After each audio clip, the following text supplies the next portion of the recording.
خدا بینایی شما تیه. اولین نفری که میخواستید بینید کی باشد؟ اولین نفر پدر و مادر، خواهر و برادر، اهل خویشم، همسر و اویله و فرزند. یکم. یکمین مادرم.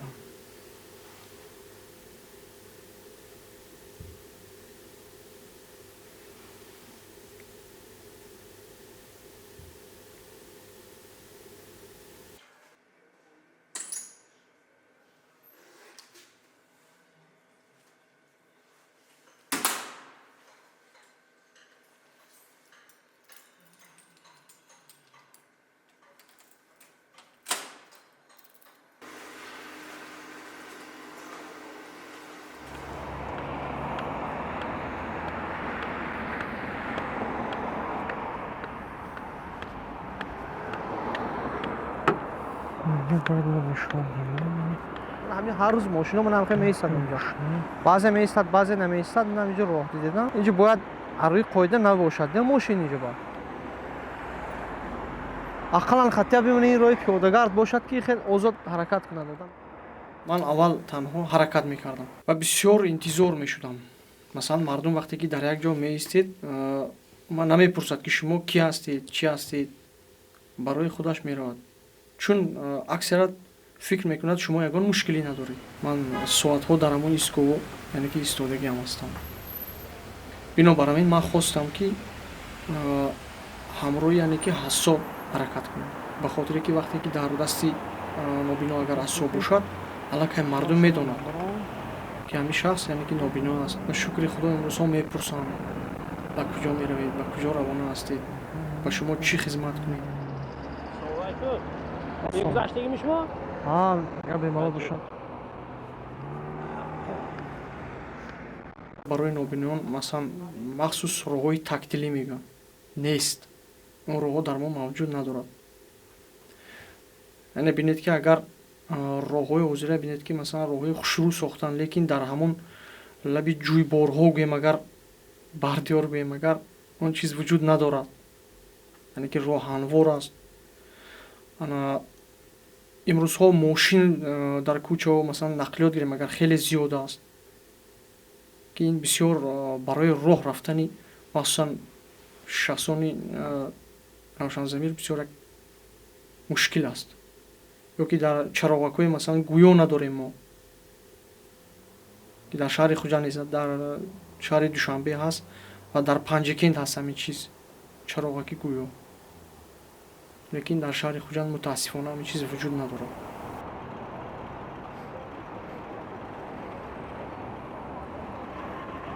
دو نفر نابینای مردم از یکدیگرش فرق کردن به اهمیت نمیتیم بسیاری وقت. یک وقت رفتیم بازار، وقتی که همراه همسرم خرید میکردیم سالی نو بود. یک زن به من گفت که امروز کار نیست، چی؟ کار تمام می؟ یعنی من فکر کردم که باید من میدوند که من در کجا کار میکنم. گفتم که نه، امروز بچه‌ها با وقت جواب دادن، سالی نو خونه ما یگان چیز خریم. گفت که نه، کدام کار با جواب میتین شما امروز روزی پول کار کنی همین روز است، آدم زیاد است در بازار. من شما اینو پرسیدی شدم. بعد من گفتم شما فکر کردین من تالبنده هستم؟ گفت که میبخشید. من گفتم نه، شما خطا کردید، من تالبنده نیستم، من کارگری دولت هستم.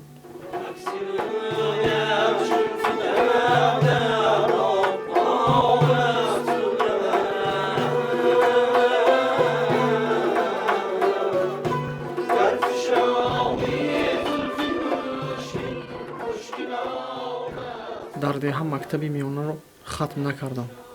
همون وقت گویا که برای پدر و مادران همین گونه شخصان با جامعه سالم همراه شدن یک شرم بود.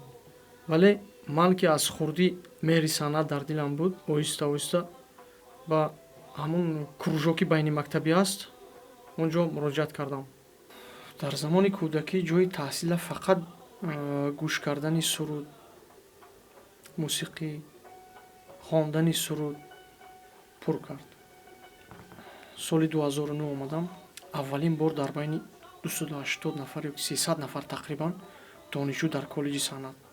Якумин маротиба ман дар назди анамин шахсиятҳое ки тамоман солим ҳастанд бо онҳо ҳамроҳ будам ва хушбахтона бо онҳо дар як синф дарс хондам ва шавқи ман бештар шуд ва ман хостам ки тӯли 8 сол таҳсил кунам, яъне ки барои худ як илм гирам.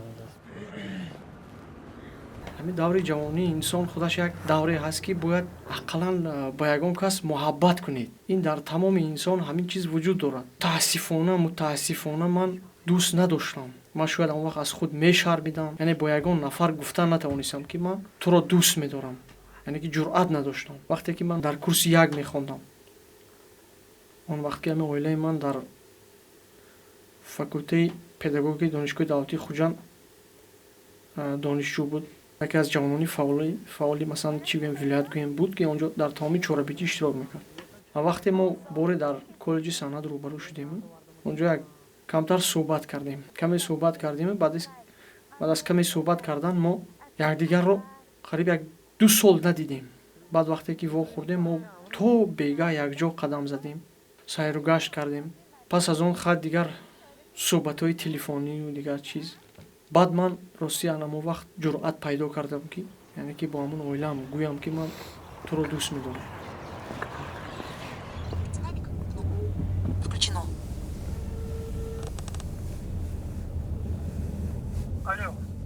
Салому алейкум, додо. Алейкум ассалом. Нас тинҷ ҳастед? Саломататон назм? Учем ба занг занам, телефонашон кор накард. Шумо ба занг занам. Кай мебинӣ? Мо ҳозир роҳ биромадем. Манаш раҳмат.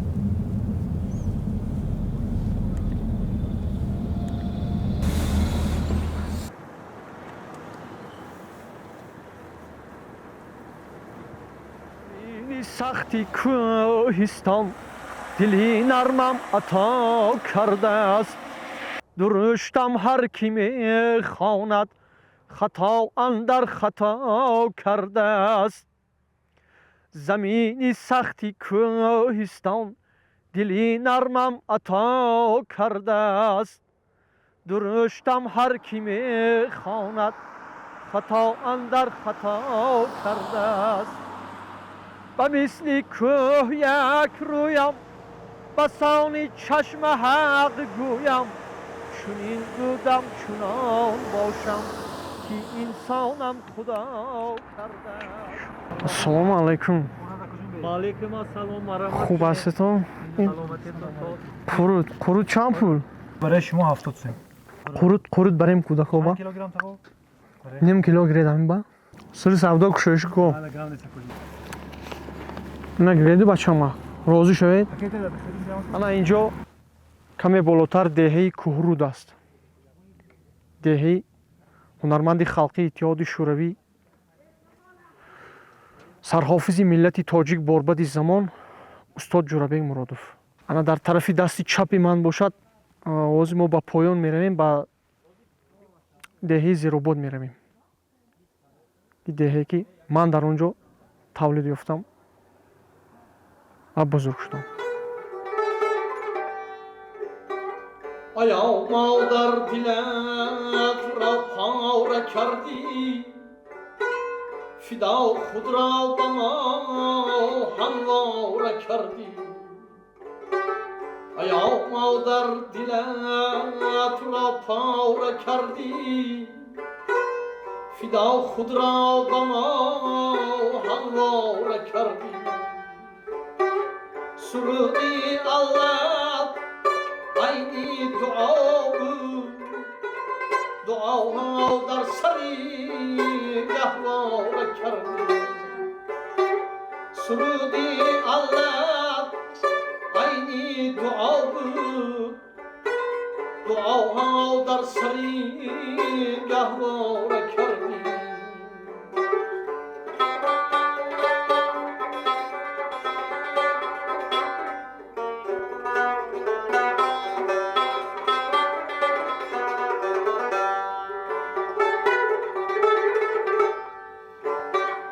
جسته درد دارد را شفای همیشه درد ما را چاره کردی